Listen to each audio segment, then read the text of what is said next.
In a unanimous decision today, July 25, 2025, the Supreme Court en banc declared the articles of impeachment against Vice President Sara Duterte unconstitutional, noting that it is barred by the one-year rule under Article 11, Section 3, Paragraph 5 of the Constitution, and that it violates the right to due process enshrined in the Bill of Rights. Therefore, the Senate could not acquire jurisdiction over the impeachment proceedings.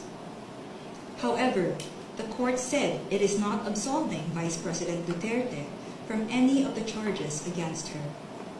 But any subsequent impeachment complaint may only be filed starting February 6, 2026. The case stemmed from 4 impeachment complaints against Vice President Duterte. The first 3 were filed before the House by private individuals and different groups on December 2, 4, and 19 in 2024. A 4th complaint was lodged by a resolution approved by more than 1/3 of the House members of the 19th Congress on February 5, 2025, which was transmitted as the Articles of Impeachment to the Senate on the same day. This was followed by 2 petitions filed before the Supreme Court challenging its constitutionality. The Supreme Court decision written by Senior Associate Justice Marvic M.V.F. Leonen ruled that all legal issues involving impeachment proceedings are subject to judicial review, considering the nature of the offices and the institutions that are subject to impeachment, its effect on the independence of constitutional departments and organs, and its nature as a constitutional process. The impeachment process is primarily a legal and constitutional procedure, but with political characteristics. It may be sui generis, but it is not a purely political proceeding. This means that the Bill of Rights, especially the Due Process Clause and the right to speedy disposition of cases, applies to the entire impeachment process, it said. Although the court does not determine whether an impeachable officer may be removed or disqualified from political office, it emphasized that it has the duty to construe the process mandated in the Constitution. In declaring that the articles of impeachment were barred by the one-year rule, the decision differentiated the first 3 complaints from the 4th complaint. The first 3, it said, were filed under Article 11, Section 3, Paragraph 2 of the Constitution, which allows any citizen to file a verified complaint with an endorsement by any House member. The 4th one was through Article 11, Section 3, Paragraph 4 of the Constitution, through a verified complaint or resolution filed by at least 1/3 of the House members. The court took note that the House of the 19th Congress did not act on the first 3 endorsed complaints, which were considered terminated or dismissed upon adjournment of the House. The 3 impeachment complaints were archived and therefore deemed terminated or dismissed on February 5, 2025. Therefore, no new impeachment complaint, if any, may be commenced earlier than February 6, 2026, the Supreme Court held. Under Article 11, Section 3, Paragraph 5 of the Constitution, no impeachment proceedings shall be initiated against the same official more than once within a period of 1 year. According to the decision, the one-year bar is reckoned from the time an impeachment complaint is dismissed or is no longer viable. A key issue in the petitions is whether the House complied with the 10-session-day requirement under the Constitution for including a verified impeachment complaint in the order of business of the House. The court ruled that the House was able to comply with the requirement by putting the 3 endorsed impeachment complaints in the order of business of the House of Representatives, since a session day is not equivalent to a calendar day. It is a period that starts from a call to order until the session is adjourned, regardless of the passage of time. However, the court reminded the House that Article 11, Section 3, Paragraph 2 of the Constitution clearly requires that a verified impeachment complaint be immediately put in the order of business within 10 session days from its endorsement. The Constitution does not grant either the Secretary General or the Speaker of the House any discretion to determine when this period commences. Consequently, the House of Representatives is not granted any discretion except to refer these matters to the proper committee within 3 session days. However, the House may opt to consolidate all impeachment complaints properly commenced and endorsed within these periods. The court also determined that due process applies to the impeachment process. It laid down the following due process requirements in impeachment proceedings. First, the articles of impeachment or resolution must include evidence when shared with the House members, especially those who are considering its endorsement.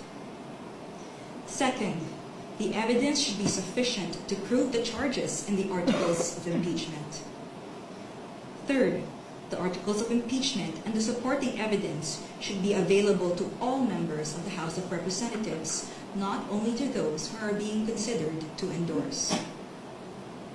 Fourth, the respondent in the impeachment complaint should have been given a chance to be heard on the articles of impeachment and the supporting evidence to prove the charges prior to its transmittal to the Senate, despite the number of endorsements from House members.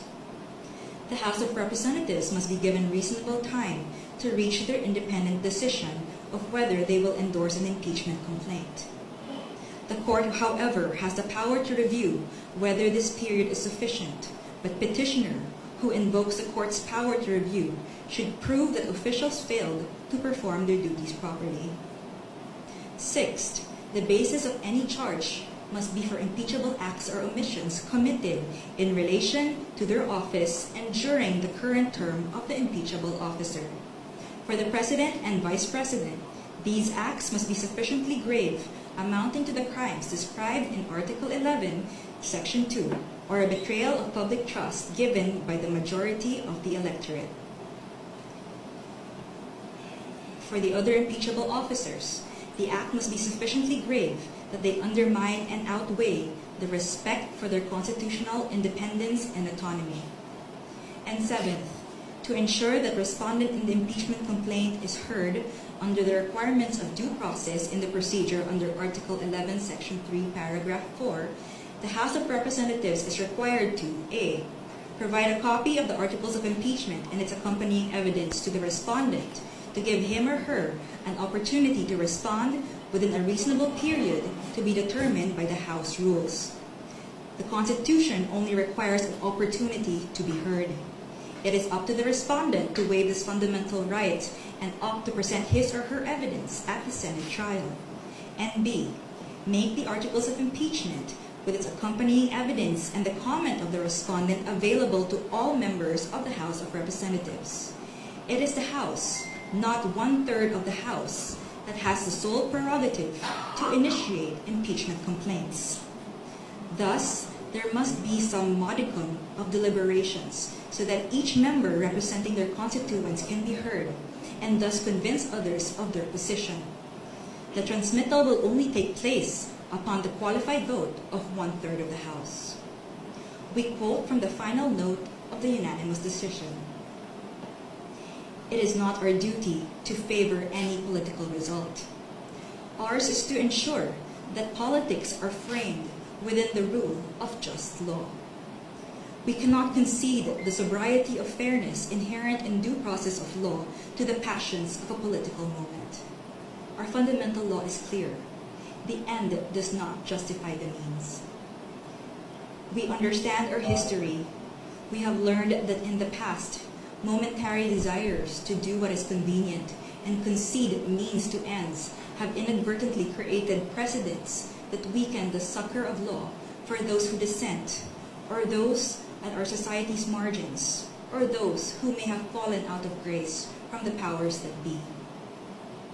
We have learned that the clash of political interests in the past, often disguised by noble intentions, has obscured the need to address the real problems of corruption, inequality, poverty, and disempowerment faced by our people.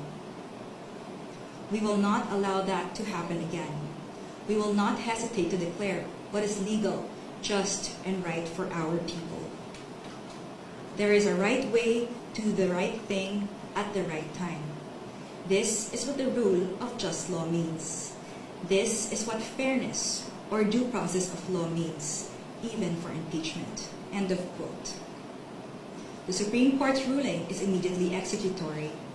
It shall be deemed served on the petitioners and released upon publication in the Supreme Court website and receipt of the parties of their digital copy in accordance with the guidelines on the transition to electronic filing in the Supreme Court. We urge everyone to read the full text of the decision and the concurring opinions. Thank you very much.